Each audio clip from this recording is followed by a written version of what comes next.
badhe maos kitabipun Mbah Ali, kula panjenengan pengagum kitab-kitab yang dikarang orang Indonesia. Mereka kita anggap niku lebih aplikatif lah, karena dikarang orang yang trauma dengan Indonesia.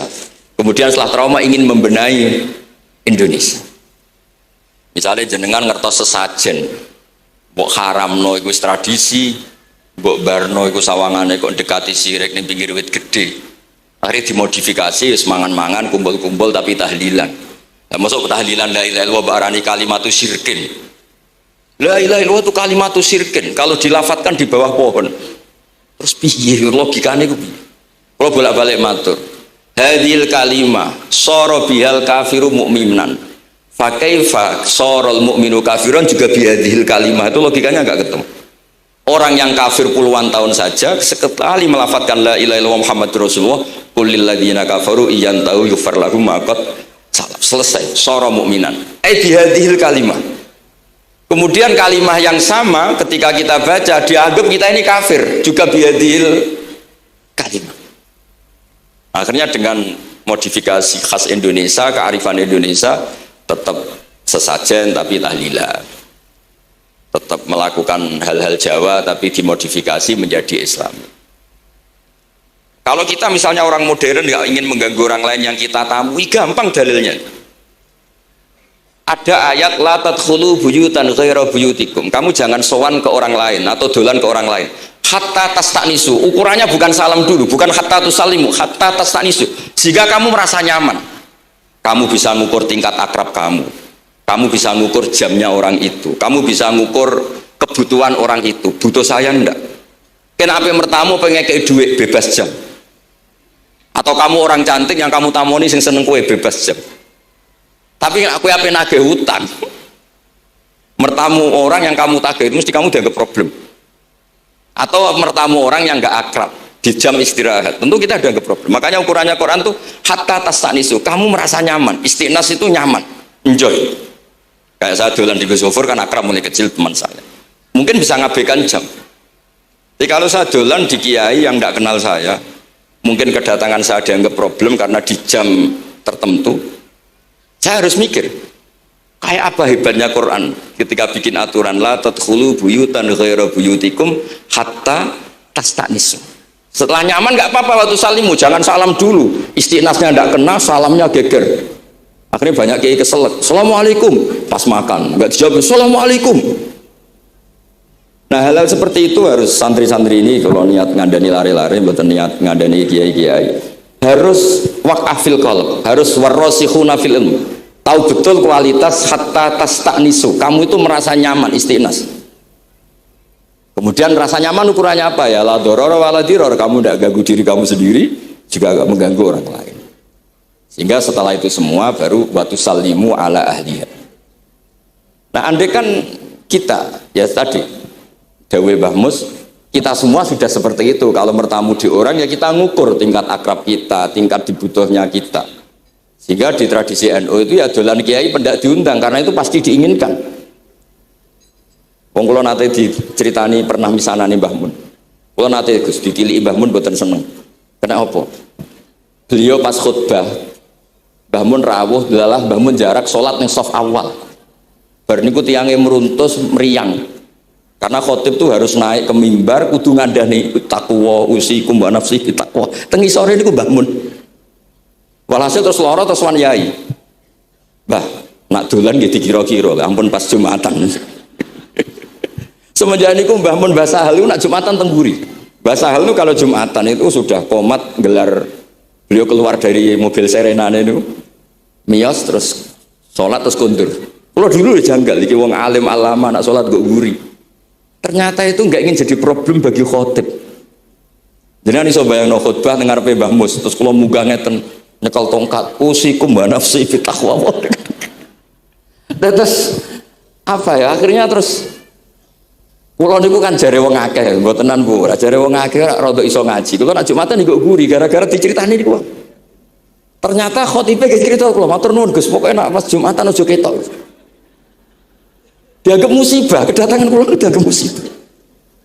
Nah hal seperti itu ya ukurannya gampang kata napa? Tastanis. Pun niki kula maos terakhir nih Pak Doni Gus Hilmi Gus niku sing Gus Hafiz pokoknya sing waris-waris niki cerita kemarahanipun Bali Maksum ngadepi firqah-firqah kelompok-kelompok sing mboten jelas nih. Oleh ngendikan niku kula masih ingat karena saya khatam kitab ini itu 2 kali. Nggih khatam tenan maksudnya kula sinaoni terus padanan dalil yang beliau sebut tak cari sampai ketemu bener-bener kula cari ya saya ulang lagi dalil padannya kula cari terus emosi-emosi beliau juga tak tulis karena beliau diantara yang diceritakan itu sampai ngendikan wahal bi jununun kata beliau apa saya ini sudah gila ketika saya fatwa misalnya orang nggak boleh ziarah Rasulullah Shallallahu Alaihi Wasallam itu artinya menghalangi orang ketemu nabinya. Makanya bener Mbak Mus tadi ada orang tuh debat wiridan itu sunat atau ora dalile piye terus ada orang yang provokasi gini kamu dikatakan bid'ah setelah sholat gak wiridan kowe iku ben ora nyebut Allah terus kepikiran matur kula wis Agus bar sholat itu pokoknya aku wiridan cek bid'ah cek ora wong kok ora oleh eling Allah wis gak usah dalil-dalilan Tadi pertama diprovokasi wiridan model ngono iku ora ono sanate, ora ono hadise. Singkat cerita seorang ini meninggalkan wiridan. Terus ketemu orang NU yang kebetulan rapati iso ngaji tapi pinter logika. Kowe ora tau wiridan saiki nek bar salat, ora tau, enggak ada hadisnya gini-gini. Kowe iku dibodoni ben kowe iku ora tau nyebut Allah, ora eling Allah. Muring-muring tiyang niku. Akhire anggar bar salat wiridan. Mboten dalil-dalilan cara Mbah Mus, mboten dalil-dalilan. Lah niki nah cara Mbah Maksum istilahno betapa kaconya orang sing yahulu bainahu wa baina nabi memisahkan orang itu dengan nabinya Muhammad sallallahu alaihi wasallam. Kata Mbah Ali walazima kadzalik ayakuna ulamaul Islam min awali hadil ummah ilal yaumi fi khata'in azim haitsu annahum ya'taqiduna fi kutubihim ad-diniyah al-abwab wal fusul yadhkuruna fiha ziyaratahu sallallahu alaihi wasallam. Kata beliau wa inni bima ahmidu min laqabi kiai amuru wa usadditu fil amri kullu mu'minin ayasudda rahlahu tariklahu ila ziyarati. Jadi beliau sendiri di sini juga dan saya atas nama sudah diberi gelar kiai memberi fatwa begini. Jadi di kitab Sajaratul Ma'arif itu ada babu dzikri rajul manaqiba nafsi. Orang tuh kadang harus sombong menyebut kelebihannya sendiri. Kayak Nabi Yusuf ngendikan inni hafizun alim. Nabi Sulaiman juga ngendikan wa utina min kulli syai'. Itu bukan sombong tapi cara beliau untuk memaklumatkan. Saya belum pernah merasa ahli tafsir. Tapi kan kita khawatir kalau ada tafsir yang cara Mbah Mus tadi kiai produk sendiri. Akhirnya kalau mau tafsir, saya pernah ngaji Mbah Maimun, ngaji Bapak. Saya baca kitab Al-Ibris, baca Al-Iqlil, baca terjemah Kemenak, baca terjemahnya Pak Quraisy, baca terjemahnya Imam Sa'rawi. Baca banyak lah yang saya baca, termasuk membaca kitab-kitab dulu mulai tafsir Tobari, tafsir apa saja yang saya bisa tak baca. Bukan karena saya merasa tahu enggak, tapi kayak apa umat ini kalau dapat ilmu dari orang yang tidak kredibel. Kalau misalnya itu sombong, nah sekarang dokter gigi juga nulis, dokter gigi, dokter jantung, itu kalau nggak nulis ya enggak tahu kan barokahnya. Makanya kalau suwon santri-santri misalnya jenengan ahli takrib itu semua untuk rumah ahli takrib medium spesial bab ibadah kan. Nanti yang nggak pati pinter ya spesial mandi junub nggak apa-apa, yang penting orang tahu kamu keahliannya di mana. Daripada kamu nggak memaklumatkan kemudian ada orang lain yang nggak pernah ngaji memaklumatkan seakan-akan paling tahu Islam, terus menjadi mahatus soal, menjadi marhalur rijal. Kayak apa Islam mau dikemanakan? Semua ulama dulu biasa ngendikan ma adkhaltu fi kitabi hadza illa sahih, kata Imam Bukhari. Yang saya masukkan di sini semuanya hadis sahih. Dan sebelum saya masukkan sholaitu rakaatain, saya sholat dulu. Semuanya menggaransi kitabnya. Makanya di Sajaratul Ma'arif ada babu dzikri rajul manaqiba nafsi. Yaitu ketika Nabi Yusuf menghentikan inni hafizun alim. Nabi Sulaiman menghentikan wa utina min kulli syai'.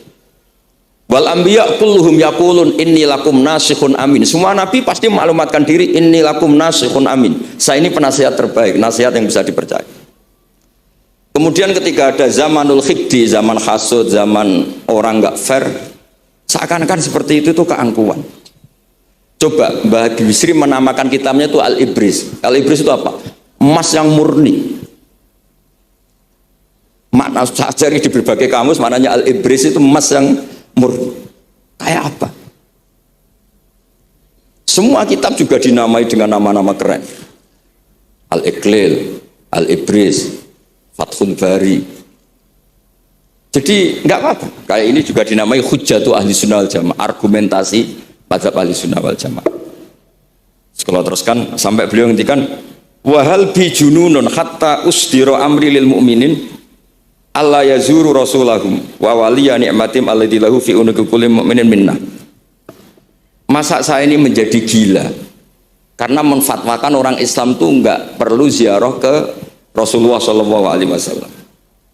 Terus kata beliau, la yadri madza yaf'al annahu yaqulu baina ibadillah wa baina rahmatillah. Fa innahu sallallahu alaihi wasallam rahmatullah lil alamin. Fal ya'rif dzalik ulaikal maniun liya'lamu fi ayyi mauqifin hum. Terus Mbah Ali itu juga yang katanya seneng guyon, kula mboten menangi Mbah Ali tapi nate pirsa nate ngertos pas beliau rawuh di mbah saya di Pernambah kula teng kene Al-Wahdah teng Lasem. Kula kecil tuh menangi Mbah Ali, menangi Mbah Hamid. Karena Mbah Hamid itu masih sepupu mbah saya. Semua yang di sini juga masih keluarga saya, sama-sama Bani Abdul Aziz. Itu yang katanya Mbah Ali seneng guyon tadi di bab-bab seperti ini ngendikan wahal bijunun. Apa saya ini sudah gila melarang orang bertemu nabinya. Kemudian mereka berdalih takut menuhankan Nabi itu tidak akan terjadi. Kata kitab Ithaf, hadil ummah maksumah. Umat ini akan dijaga Allah, tidak akan menuhankan Rasulullah SAW kayak kaum Nasrani menuhankan Isa. Kata kitab Ithaf, bibarokati sighotis sholawat, dengan barokahnya sighat sholawat.